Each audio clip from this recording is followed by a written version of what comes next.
Amém. Podeis assentar, irmãos. Vamos crescer e aprender a palavra do Senhor, né? Nós estamos estudando os reis de Israel e de Judá. Terminamos os reis de Israel. Agora estamos também terminando os reis de Judá. Nós estamos seguindo a palavra do Senhor, seguindo também o cronograma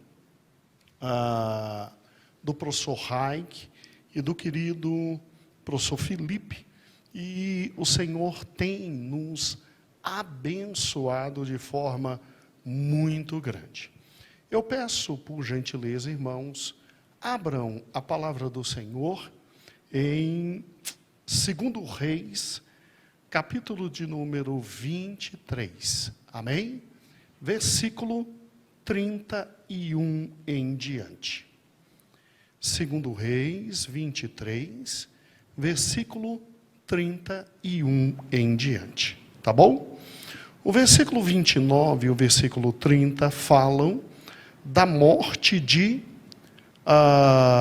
Josias, né? O último grande rei que serviu ao Senhor no meio de toda aquela geração iníqua. E no versículo de número 31 diz que ele tinha ido, né, a uma empreitada absolutamente desnecessária. Não havia necessidade nenhuma de Josias se meter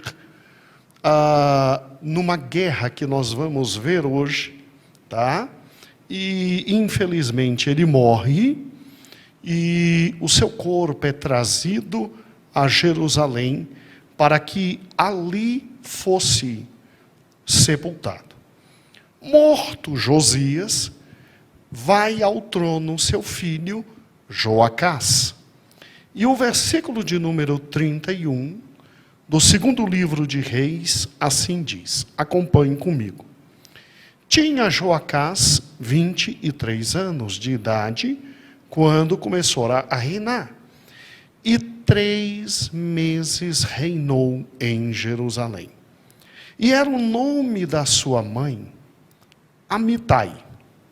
Algumas outras traduções falam Amutai, filha de Jeremias de Libna, e fez o que era mal aos olhos do Senhor, conforme tudo que fizeram seus pais. Porém, o faraó Neco o mandou prender em Ribla, em terra de Amate, para que não reinasse em Jerusalém. E a terra impôs pena de 100 talentos de prata e 1 talento de ouro. Também faraó Neco estabeleceu a rei a Jeoaquim. Na verdade, a melhor tradução é Eliaquim, filho de Josias, em lugar de Josias, seu pai, e mudou o seu nome em Jeoaquim. Porém, a Joacás tomou consigo e veio ao Egito e ali morreu. E Jeoaquim deu aquela prata e aquele ouro a Faraó. Porém, fintou a terra para dar esse dinheiro conforme o mandado de Faraó. A cada um, segundo a sua avaliação, demandou a prata e o ouro do povo da terra para o dar a Faraó Neco. E tinha Jeoaquim 25 anos de idade quando começou a reinar. E reinou 11 anos em Jerusalém. E era o nome da sua mãe Zebida, filha de Pedaías de Ruma. E fez o que era mal aos olhos do Senhor, conforme tudo quanto fizera seus pais. Aqui nós temos, irmãos, os sucessores do rei Josias. A gente sabe perfeitamente que o rei Josias foi um rei absolutamente voltado ao Senhor e dedicado a Deus. Ele fez uma das maiores revoluções espirituais em Israel, mas o final da sua vida demonstra, infelizmente, um homem que se perdeu, não espiritualmente, mas que não ouviu o Senhor Deus, entra numa guerra desnecessária, absolutamente suicida. Deus chega ao ponto de falar com ele através de um ímpio, irmãos. Sim, Deus usa Faraó para falar com ele. Porque talvez Josias já não escutasse mais a voz do Senhor como naturalmente escutava antes. E mesmo Faraó Neco dizendo, não entra nessa batalha. Eu estou aqui porque Deus mandou. Josias não escuta. Josias é morto em batalha. Lá no Egito, pode preparar o slide, filho. E Josias, infelizmente, morre e é sepultado. O que acontece? Josias é substituído por seu filho Joacás. Joacás tinha exatamente 23 anos quando começou a reinar. E Joacás reina 3 meses. Por quê? Porque o faraó Neco, o mesmo que matou o pai de Joacás, simplesmente verificando que Joacás não era um rei à altura do que ele queria, Faraó queria. Uai, mas Faraó estava dominando? Sim, estava nessa época dominando todo o Levante. E, obviamente, Jerusalém. O rei simplesmente retira o irmão mais velho e coloca o irmão mais novo no lugar dele. Colocando o irmão mais novo, tá bom? Jeoaquim. A partir desse momento, Jeoaquim não tinha o nome de Jeoaquim, o nome dele era Eliaquim, mas o faraó troca o nome dele, chama ele de Jeoaquim, e Jeoaquim reina durante 11 anos sobre Jerusalém. Vamos agora, por gentileza, entender todos esses fatos em detalhes. Vocês sabem perfeitamente que a gente está seguindo de uma forma muito direta e objetiva para o Sohaik, tá bom? E já acabou aquela parte de azul, estamos agora na parte de amarelo, que vou aumentar aqui. E aí, óbvio, nós já tivemos juntos Ezequias, tivemos juntos Manassés, vimos Amon e agora vimos a morte de Josias. Chegou o momento de estudar, então, Jeoacás. Jeoacás. Por que Jeoacás? Ele está com o reino dele bem pequenininho em relação ao pai, né? Vamos lá. Extremamente simples entender isso. O pai, ele reina exatamente durante 31 anos. Aqui está o primeiro ano do reinado dele, ele tinha 8 anos.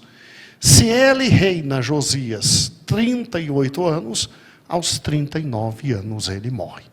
Morre precocemente, morre de forma absolutamente incorreta, não era para morrer nesse momento. Ele de alguma forma apressa a sua morte, não escuta a voz de Deus, vai para uma batalha e morre precocemente. E aí o que acontece? Vamos pegar ali esse ponto aqui, ó, o final do gráfico do professor Felipe. Olha que interessante.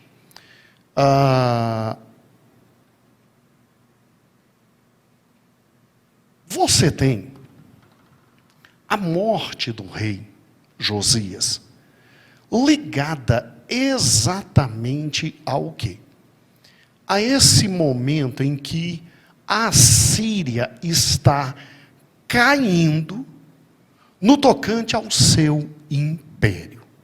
Aqui está todo o império assírio.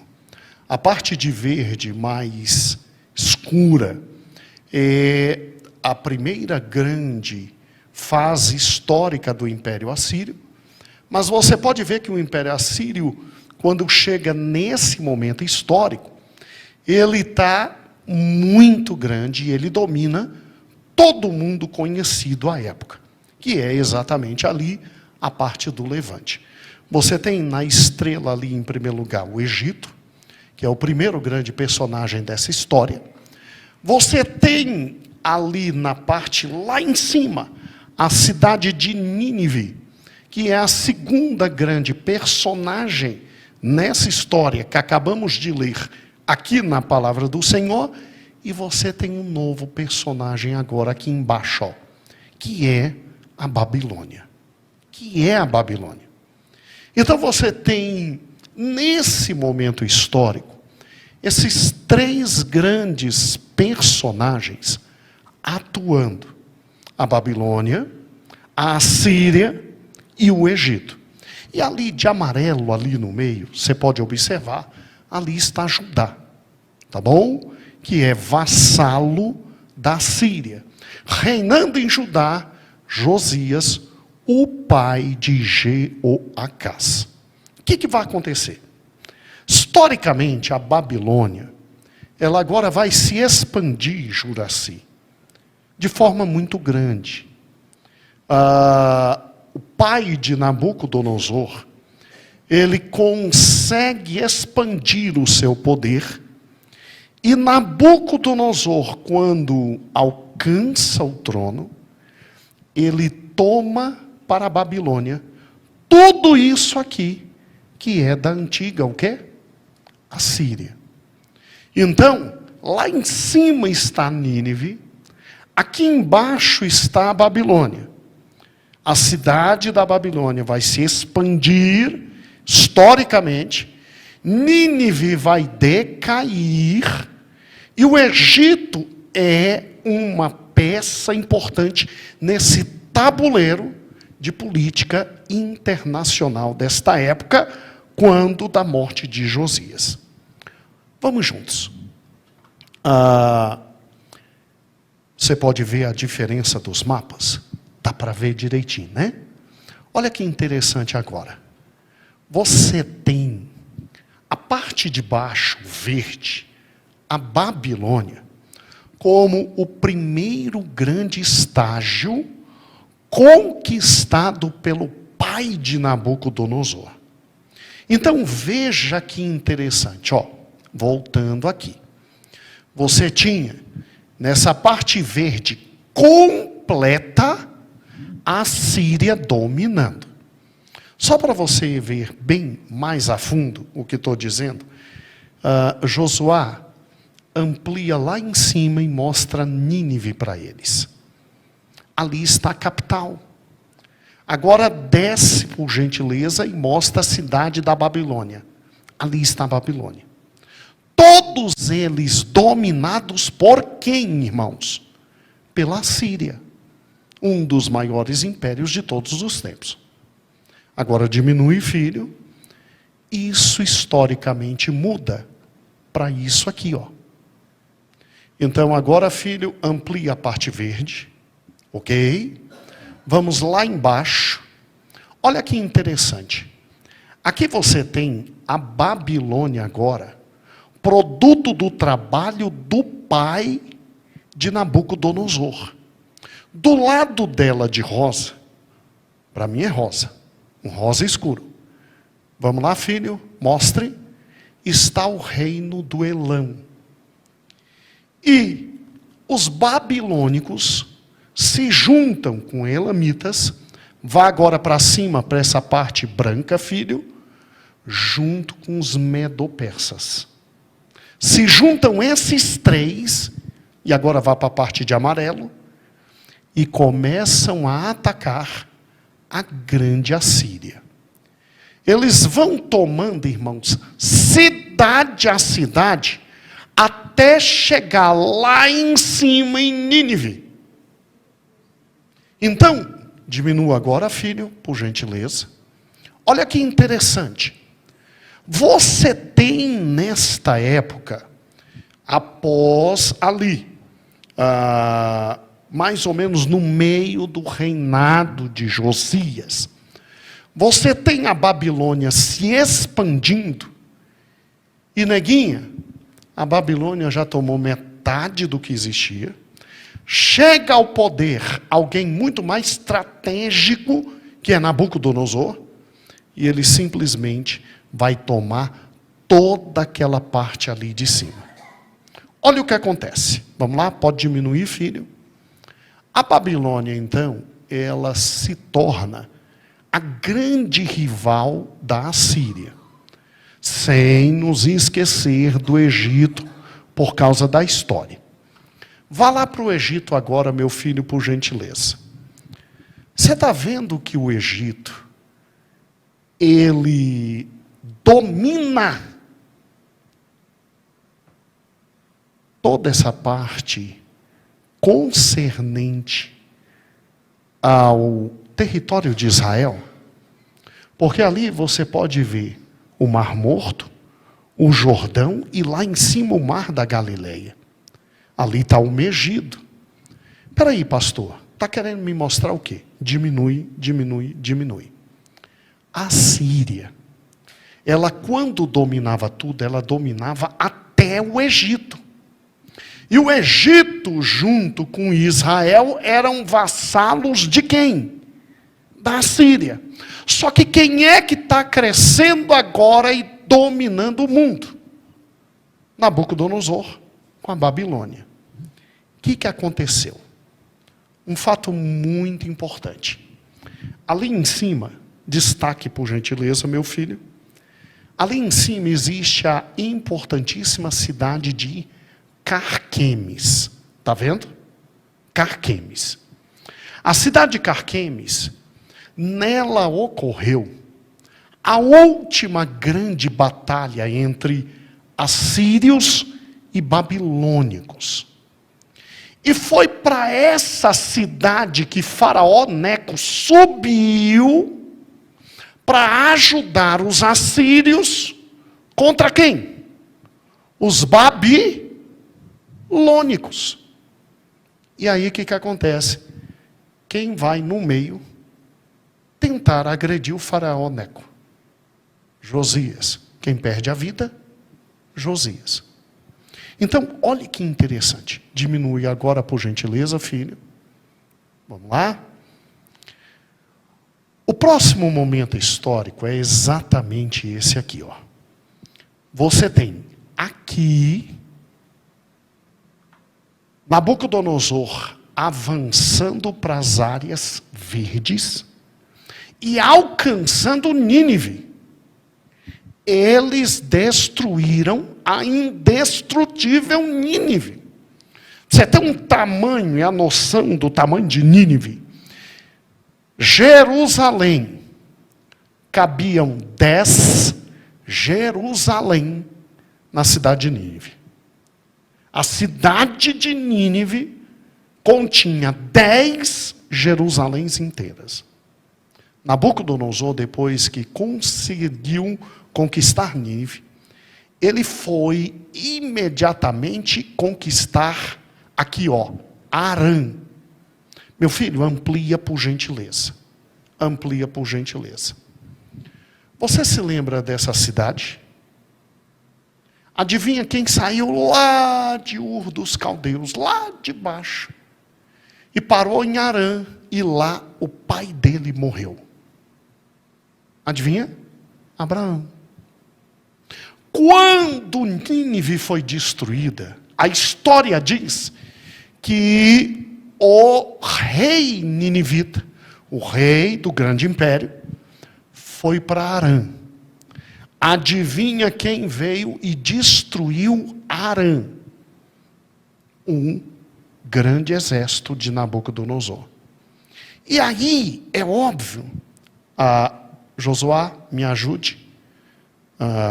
Isso. E aí o que acontece? O último grande rastro de exército assírio foi se esconder em Carquemes. uma das principais cidades daquela época. E óbvio que foi determinado que Faraó subisse. Então diminui Jojo. Quem foi que sobe aqui para, junto com o restante do exército assírio, lutar contra os babilônicos? Faraó Neco. Só que teve um problema. Quem, no meio do caminho, foi tentar impedir Neco de subir? Josias. E quem morreu? Josias. Olha que interessante. A batalha de Carquemes, ali ó. A batalha de Carquemes foi exatamente a consequência do que aqui está, ó. Eu aqui coloquei um outro mapa para que você entenda que a Síria, que era aquele grande mundo dominador, ela agora está pequena, e aí se junta a Babilônia com os elamitas, com os medos, e vão atacando até destruir Nínive ali em cima. Depois que destruem Nínive, a capital assíria muda para Arã, destroem lá, e lá em Carquemes ocorre a última grande batalha dos assírios. Quem sobe? Faraó Neco. E ali em Carquemes, literalmente, os assírios são absolutamente destruídos e começa o período dos babilônicos. Obviamente que aqui está a Babilônia, ali está a Síria, os ataques, depois com a mudança para a capital, para Arã, destruíram Arã, e em Carquemes acaba o Império Assírio. Não há mais assírios. Mas, infelizmente, quem morre ali? Josias. Josias morre. E quem é que assume o lugar de Josias, segundo a palavra de Deus, como lemos em 2 Reis, capítulo 23, versículo 31. Joacás, ele tinha 23 anos de idade. Agora, olha que interessante. Quando você olha para Joacás, aqui está o gráfico do professor Felipe, vamos acompanhar.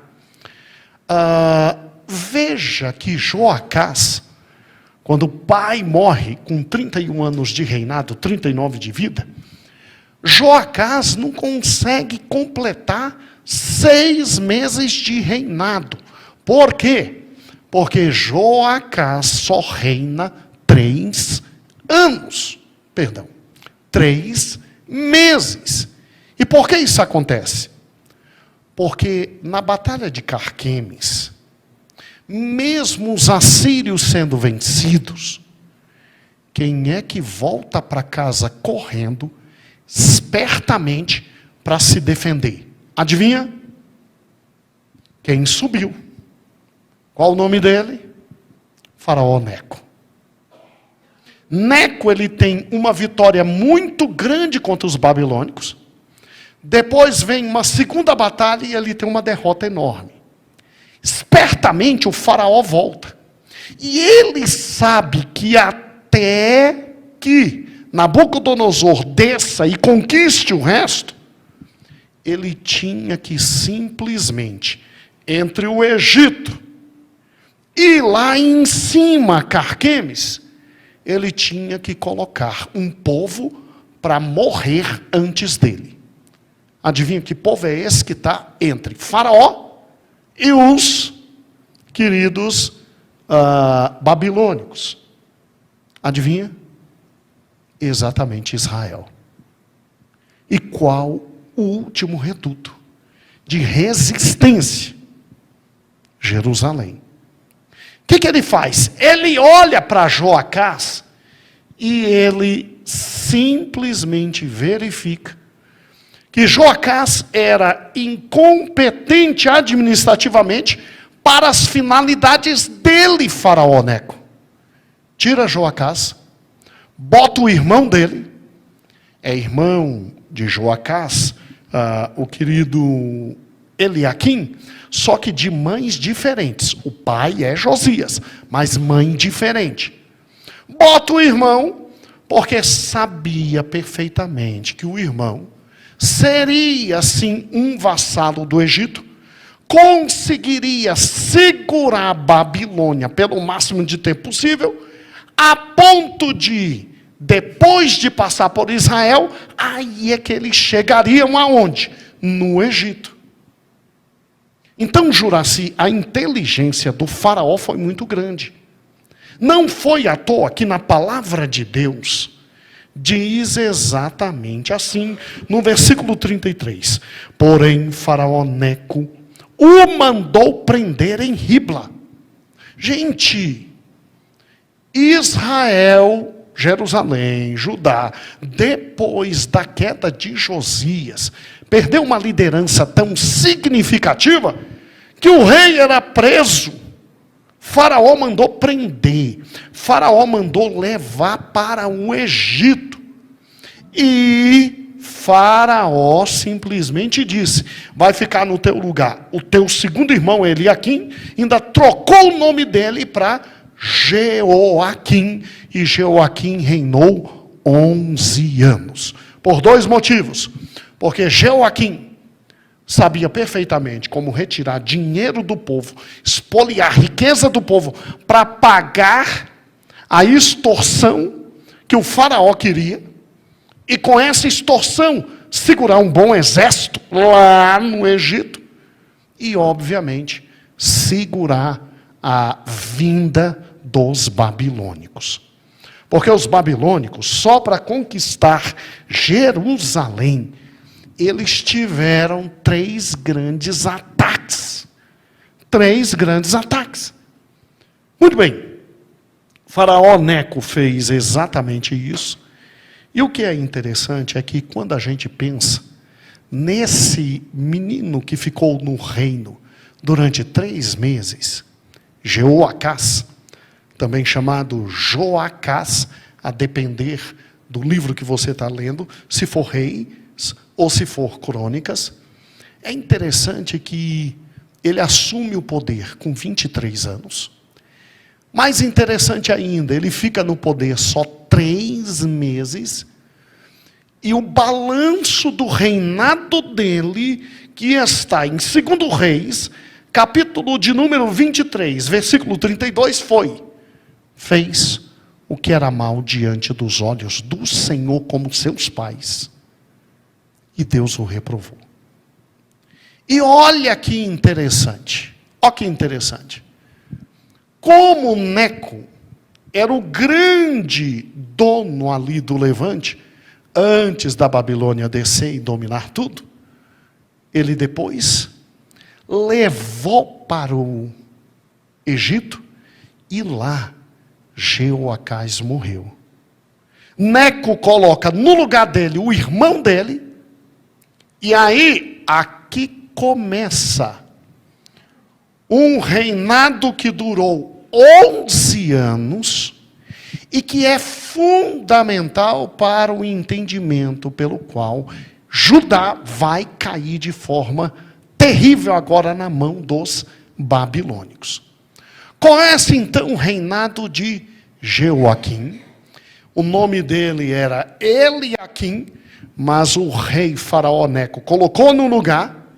Ele pagava direitinho os tributos, ele servia aos deuses egípcios, ele fazia exatamente o que o rei egípcio queria. Só que ele não era bobo.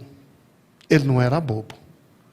Quando Nabucodonosor entrou pela primeira vez em Jerusalém, ele já se bandeou completamente para o lado de Nabucodonosor, fazendo tudo o que Nabucodonosor desejava.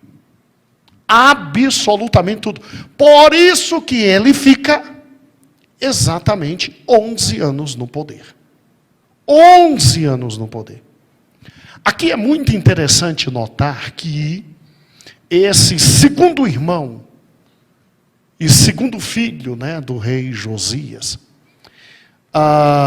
no 4º ano do reinado dele, veio a palavra de Deus a Jeremias, E esse homem aqui foi o homem que Deus escolheu e que abriu a chance para mudar toda a história de Judá.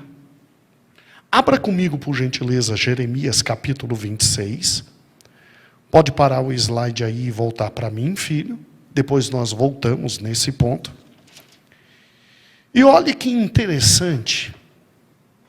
Olha o que Jeremias, guiado pelo Senhor, fala a este homem.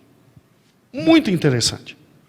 Irmão dele, simplesmente, nos poucos dias que teve, serviu completamente ao diabo, mas esse teve uma chance de ouro. Capítulo 26 de Jeremias. No princípio do reinado de Jeoaquim. Então está falando de quem? Está falando do segundo filho de Josias, que foi colocado porque o filho mais velho foi retirado.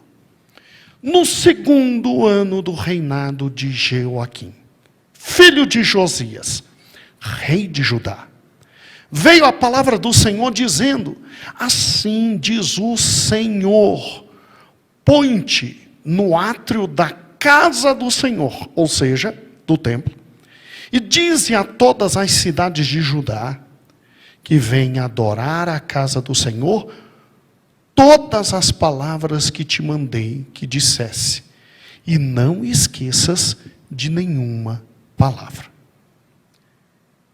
O que o Senhor mandou falar?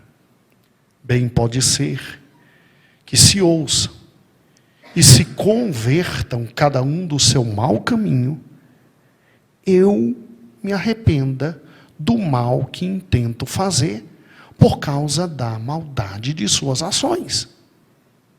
Gente, o que Deus está falando aqui? Deus está dizendo: eu estou abrindo a vocês uma nova oportunidade. Olha que interessante. Versículo 4. Dize-lhe, pois, assim diz o Senhor: se não me deres ouvidos, para andardes na minha lei, que pus diante de vós, para ouvires as palavras dos meus servos, os profetas, que eu vos envio, madrugando e enviando, mas não ouvistes, então farei que esta casa seja como Siló. Então, que tinha que ouvir e entender quando se falasse isso.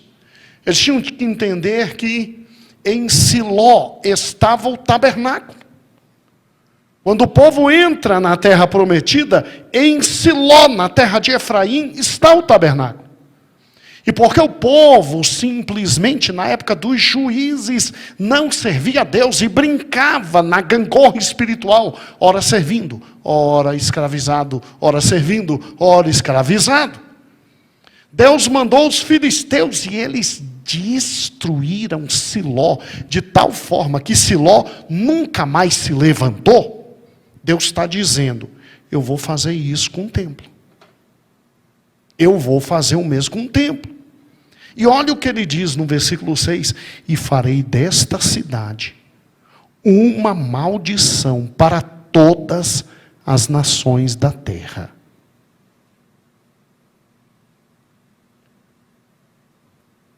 No início do reinado desse homem, Deus está dizendo: ainda tem saída, ainda tem misericórdia, ainda tem bondade, ainda tem a possibilidade de mudança.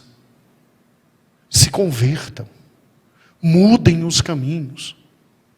Agora, qual foi a reação desses homens?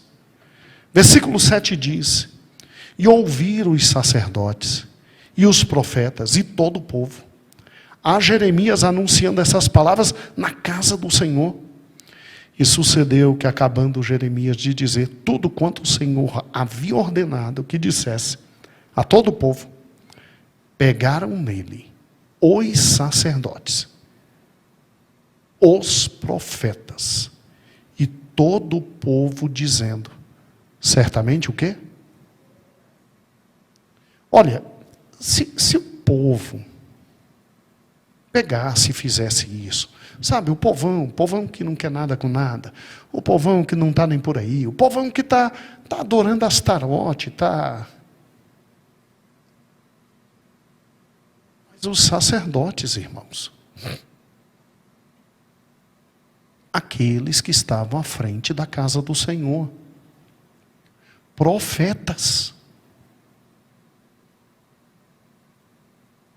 Um texto como esse mostra para a gente o nível de cegueira espiritual.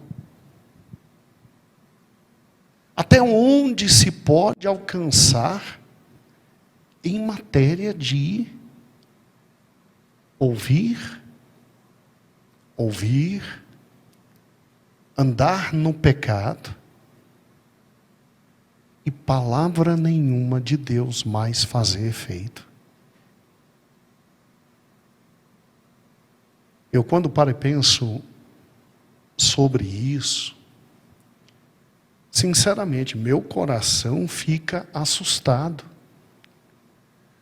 Porque a palavra do Senhor diz que nos últimos dias, que é quando nós estamos vivendo, os homens seriam doutores para si mesmos e teriam comichões nos ouvidos de tal forma que a palavra de Deus não faria nenhum efeito. É sério.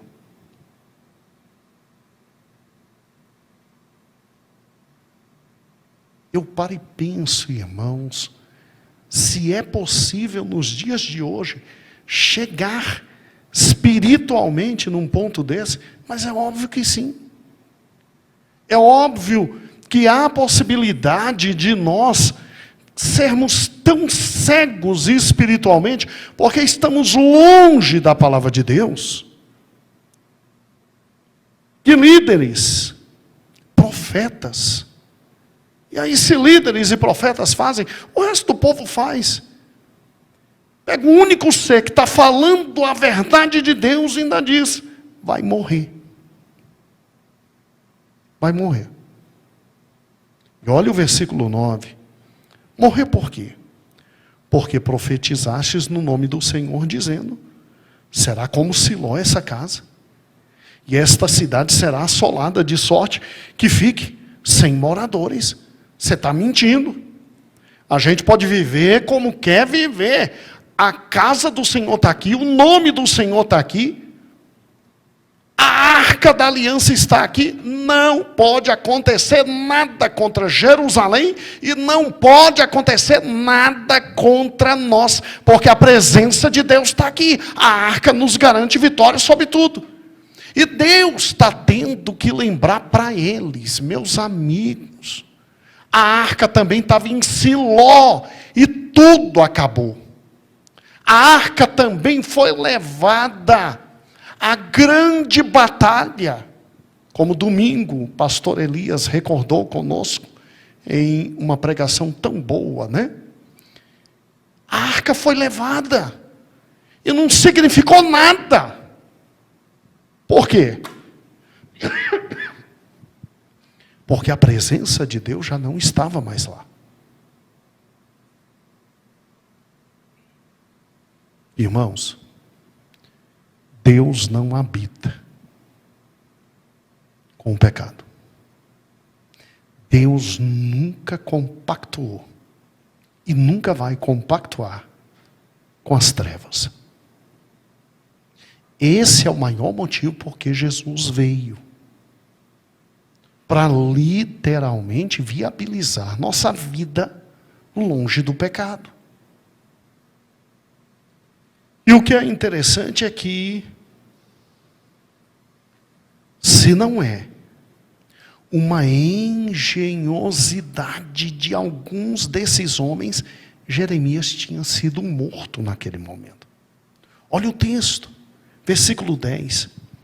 E ouvindo os príncipes de Judá estas palavras, subiram da casa do rei à casa do Senhor e se assentaram à entrada da porta nova da casa do Senhor. E então falaram os sacerdotes e os profetas aos príncipes e a todo o povo, dizendo: esse homem é réu de morte. Por quê? Porque falou a palavra do Senhor.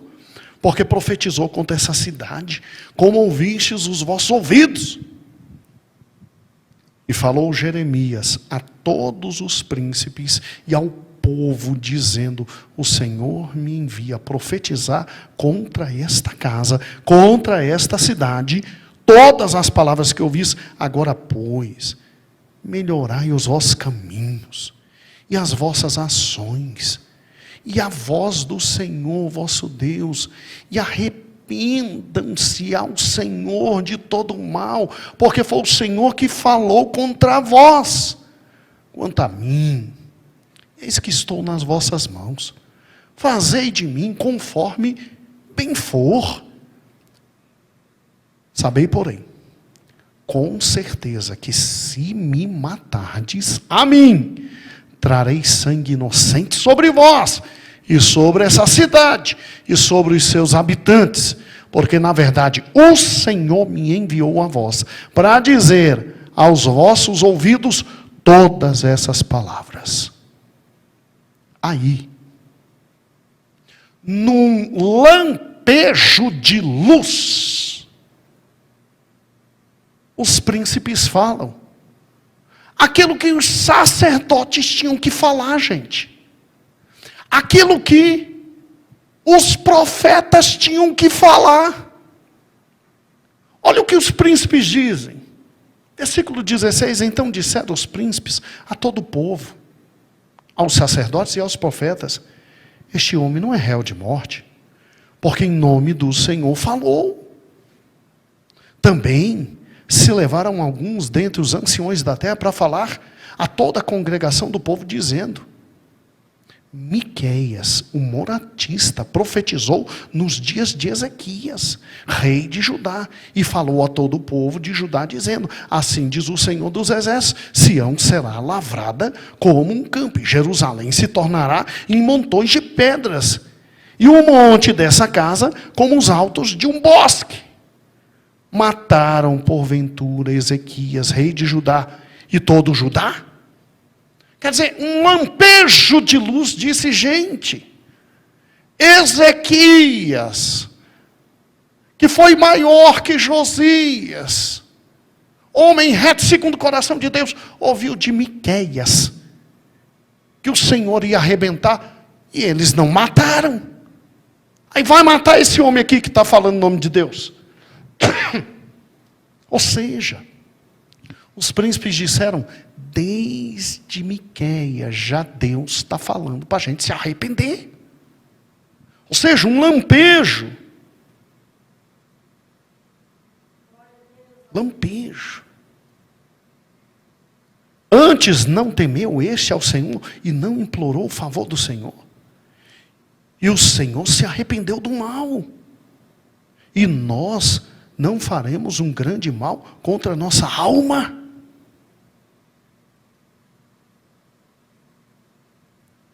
Muito bem. Jeremias sai livre. Jeremias sai tranquilo.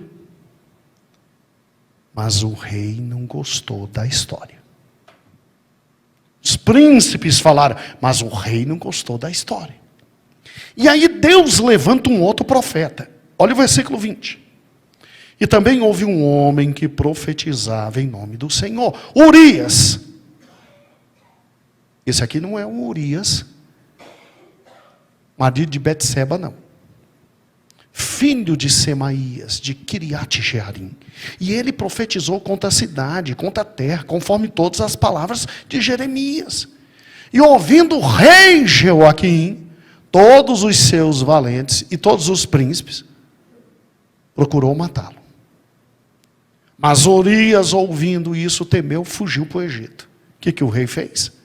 Pegou os seus melhores homens de guerra, Mandou para o Egito, segundo o versículo 22. Trouxeram Urias e o rei matou na frente de todo mundo. Por quê? Porque alguém tem que morrer. Porque alguém tem que morrer.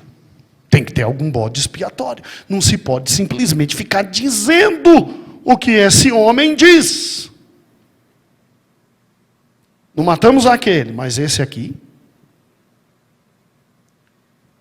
Irmãos, Deus deu a eles a última oportunidade.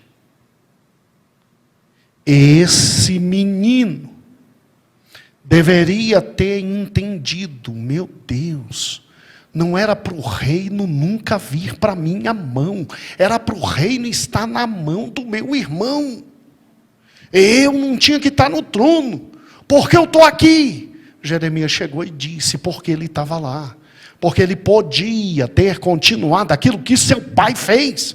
Você acha que esses dois reis aqui, que sucedem, eles simplesmente não sabiam o que o pai fez?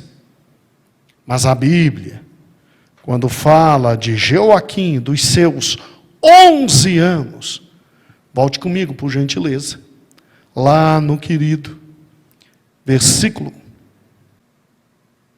36, segundo Reis 23, 36.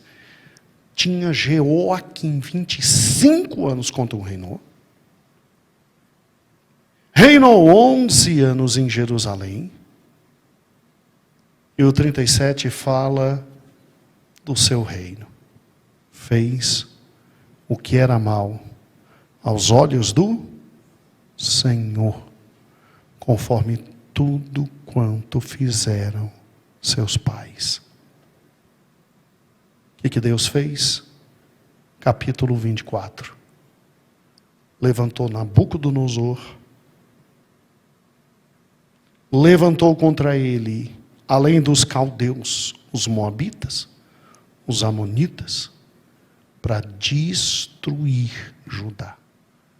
Porque a paciência do Senhor tem limite. Agora, voltando para o slide, vamos lá? Olha que interessante. Então, quando ele começa a reinar aqui, veja que mal ele começou a reinar ali, 3, 4, 5. Foram 3 anos de intensa atividade profética de Jeremias, dizendo, rapaz, se arrependa. Se arrependa. E ele não escuta. Muito bem? Olha que interessante. Adivinha quem? Josué destaque Babilônia, lá embaixo. Adivinha quem saiu dali? Vai subindo, filho. Conquista toda a parte de cima, como nós vimos, chegando a dominar até Nínive. E aí vai pegando o crescente fértil todo. Vai agora, chegando a dominar todo o grande crescente fértil. E descer. Adivinha quem toma tudo até chegar no Egito? Pode diminuir, filho? Nabucodonosor. O mundo agora está aos pés dos babilônicos. E é interessante, porque agora aqui o professor Felipe, pastor Felipe, faz de um lado o cálculo do tempo desses 11 anos de Jeoaquim, e aqui do outro lado, o tempo de Nabucodonosor. Olha que interessante isso aqui, No 4º ano, 3º ano foi avisado. No 4º ano, a primeira invasão de Nabucodonosor. E aqui foi embora Daniel e seus companheiros. Daniel e seus companheiros. Isso você tem de forma muito clara. Se você abrir agora comigo o livro de Daniel, lá no capítulo 1. Daniel, capítulo 1. Vamos lá? Olha como a Bíblia se torna fácil à medida que você vai lendo e entendendo a história dos reis de Israel e de Jerusalém, de Judá. Olha o capítulo 1. Por isso que não tem como dizer que a Bíblia não é um livro histórico. Os marcos históricos estão todos aí. Em Daniel capítulo 1, versículo 1 diz assim: no terceiro ano do reinado de quem? Jeoaquim, tá? Rei de Judá.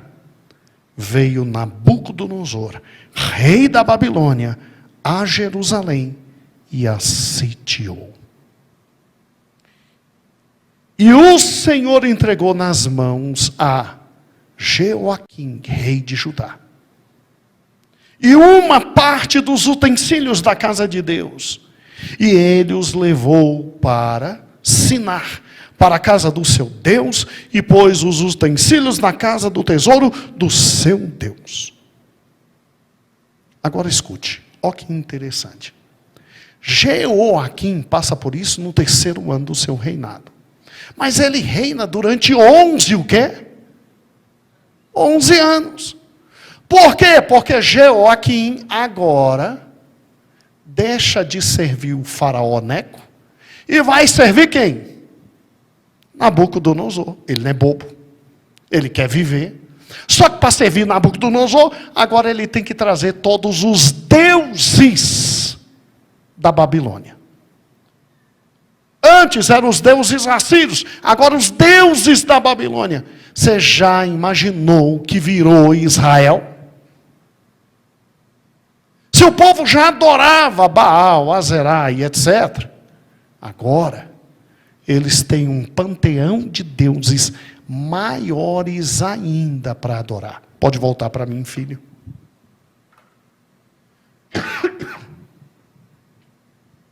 Irmãos, se Jeoaquim tivesse ouvido Jeremias,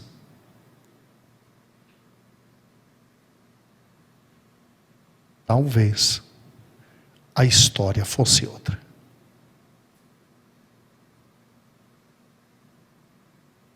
Mas às vezes as pessoas estão tão enfurnadas no pecado, tão enfurnadas na maldade, tão amantes de tudo aquilo que não presta, que mesmo vindo a palavra de Deus, nada as toca mais. Só que dois fatos aqui são importantes. Primeiro, Deus já tinha dito a Jeremias: ninguém vai te escutar, ninguém vai te ouvir. Por quê? Porque Deus já tinha endurecido o coração daquele povo inteiro para que ele servisse e fosse... Não. É porque Deus conhece todos os fatos no futuro e já sabia do coração. Eles não iam se converter. Não iam. Jeremias, escute, ele resolveu desobedecer porque sabia que não seria ouvido. Jeremias agora aqui está com problemas sérios, porque a partir desse momento, o ministério dele, toda hora vão tentar matar, ele vai começar a apanhar, vai começar a ser arrebentado, e Deus dizendo: vai lá e fala. Vai lá e fala.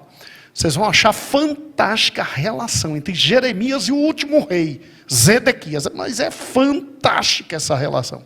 Jeremias chega ao ponto de dizer: mas se eu te falar a verdade, você vai me botar no calabouço de novo?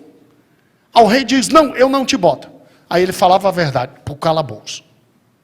Desespero. Uma relação esquizofrênica, que Deus o livre e guarde. Irmãos,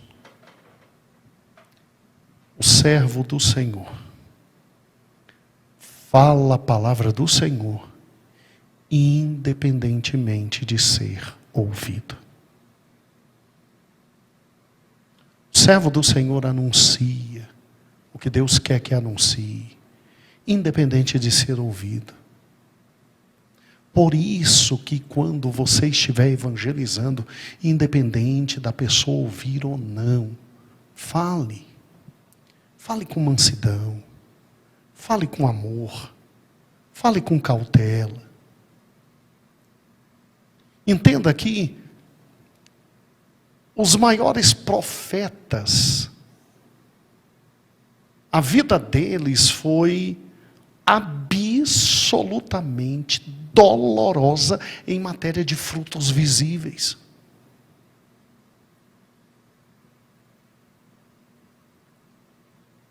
Quanto tempo Noé pregou? E quantos aceitaram na época dele? Só entrou a mulher porque era mulher e os filhos porque eram filhos.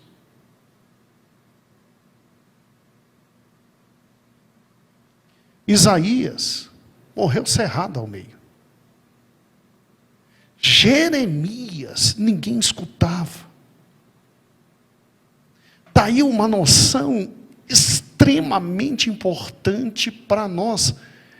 Fidelidade ministerial tem a ver com o fato de você fazer aquilo que Deus mandou, independente de resultados. Independente de resultados. Quem produz resultados é o Senhor.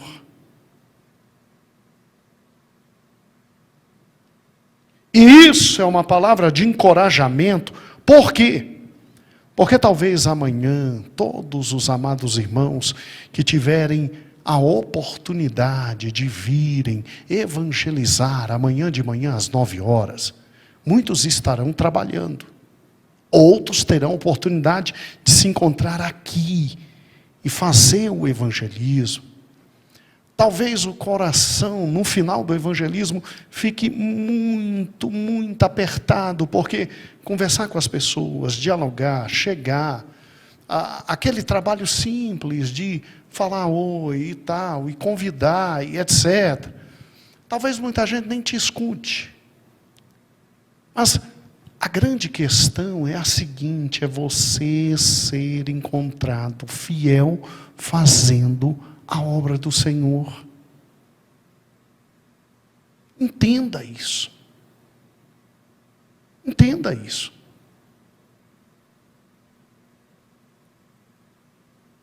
Você tem que ser encontrado fiel fazendo a obra do Senhor. Eu sei que num culto como esse de hoje, sexta-feira, as pessoas saem mais tarde do trabalho, é difícil, trabalharam o dia inteiro.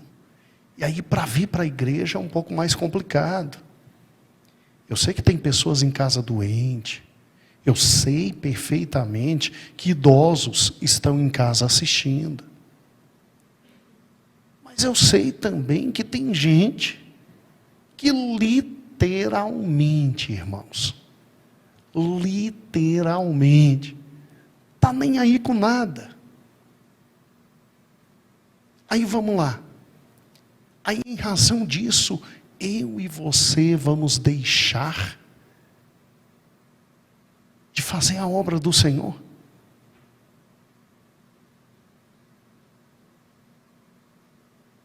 Você entende?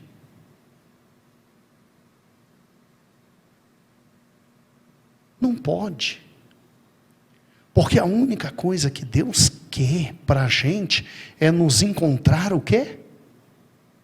Fiéis. Fiéis. Entendeu?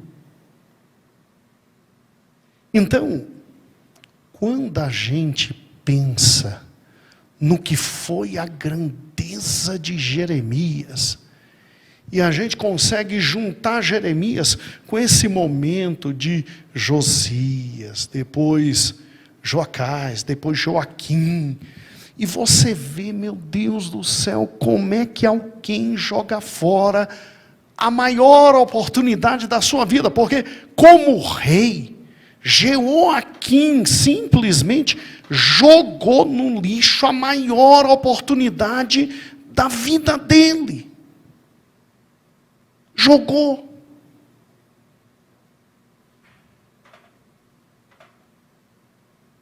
Não é verdade?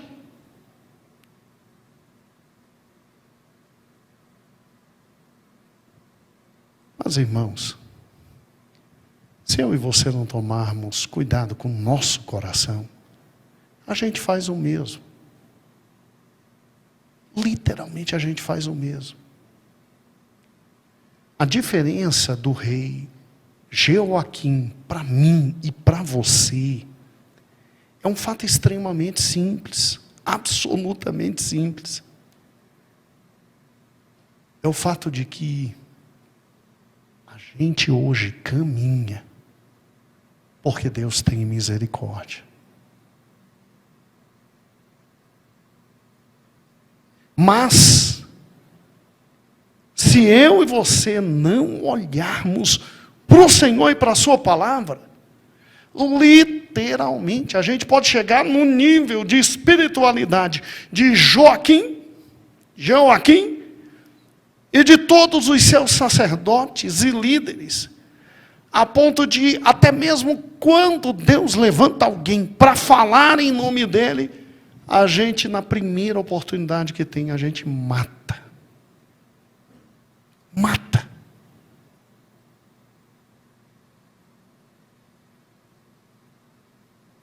Essa é a realidade do meu coração e do seu coração, que é absolutamente refratária a tudo que é do Senhor. Mas a segunda diferença entre Jeoaquim e nós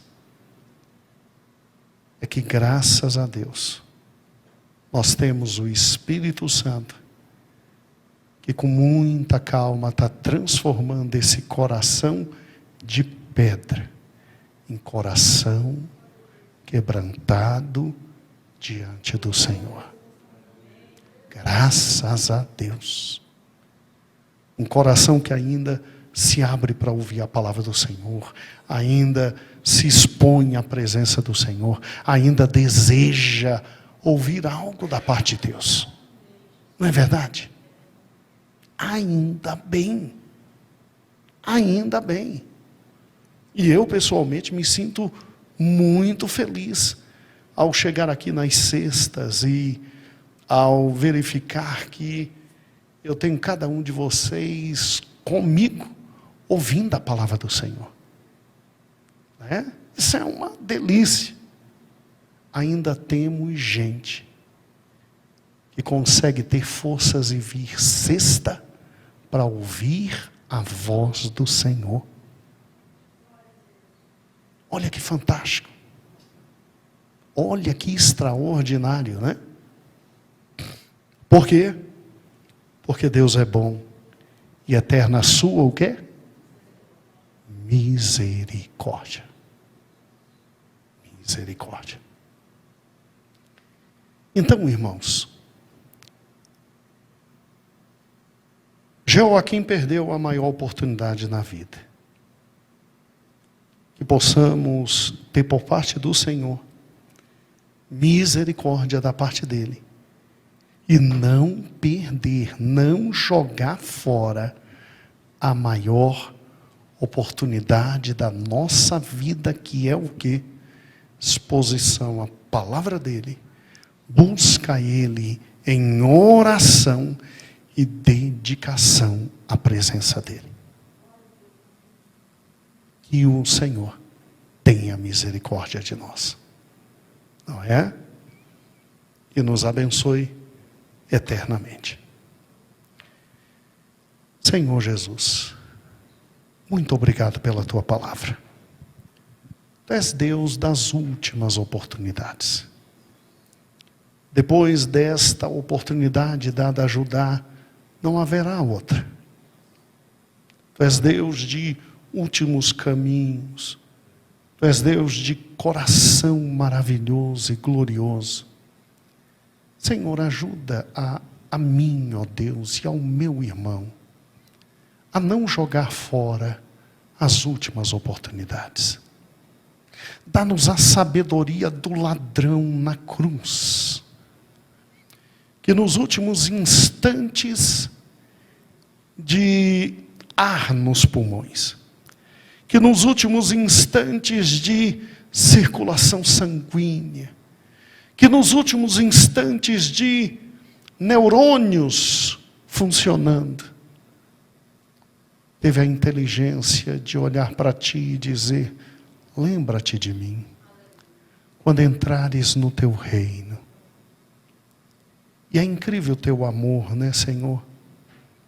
Tu poderias ter dito a ele: você vai colher o que plantou, você teve uma vida devassa, porque quis, tinha meu templo, tinha a possibilidade de me seguir, não quisestes, então morra. Mas não, tu olhastes para ele em amor e misericórdia e dissestes: hoje mesmo estarás comigo no paraíso. Senhor meu Deus, eu às vezes paro e penso, o que é que faz, Senhor, alguém que poderia estar aqui na igreja, ouvindo a tua voz, desejar estar em casa uma hora dessa, Senhor?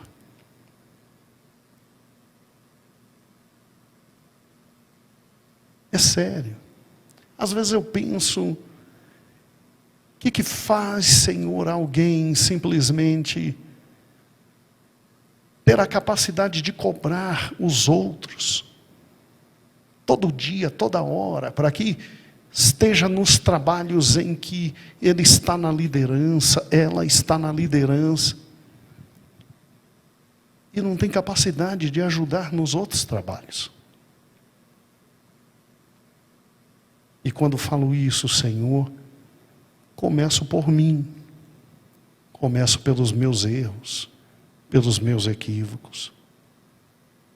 Senhor, o que é que nos faz ter a capacidade de vir para um culto e não tentar trazer ninguém?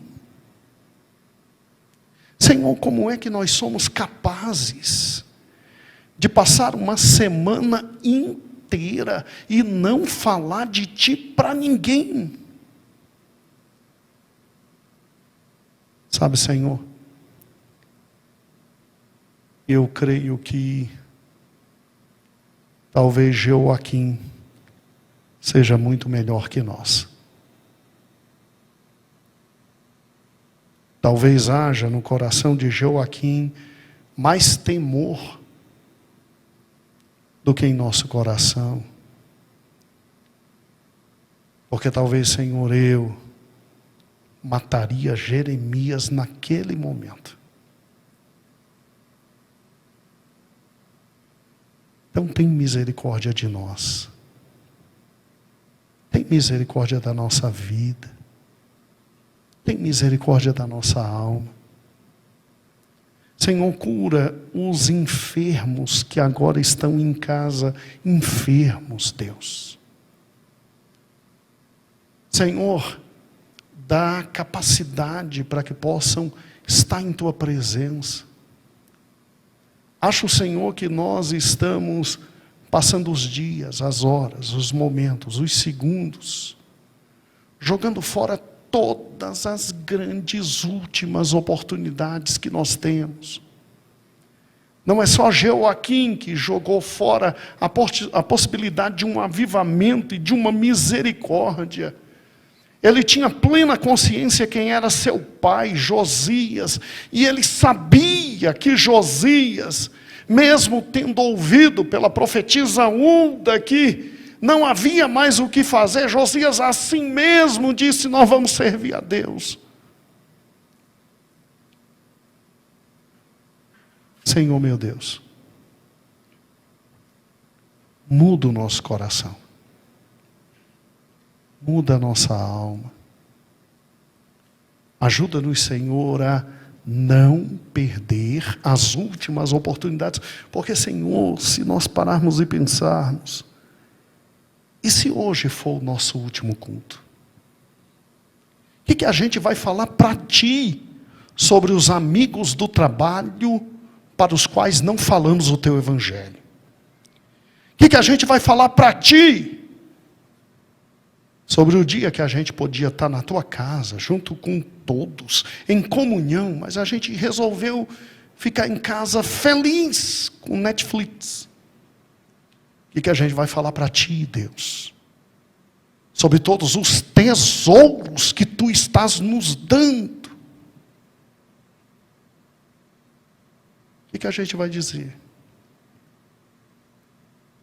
Senhor, que hoje não seja a última oportunidade. Que amanhã o sol nasça, Deus. E com ele, que possa nascer uma nova oportunidade. Dá-nos o domingo, Deus, dá-nos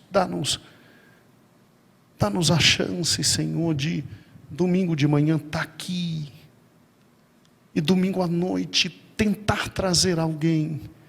Não sei se vamos trazer, Deus, mas ajuda-nos a tratar e a tentar trazer alguém. Dá-nos mais uma semana. Mais uma semana para tentar pregar o teu evangelho, dizer que tu és bom, dizer que o evangelho é a única realidade da vida eterna. Senhor, não deixe que hoje seja, ó Pai, a última oportunidade.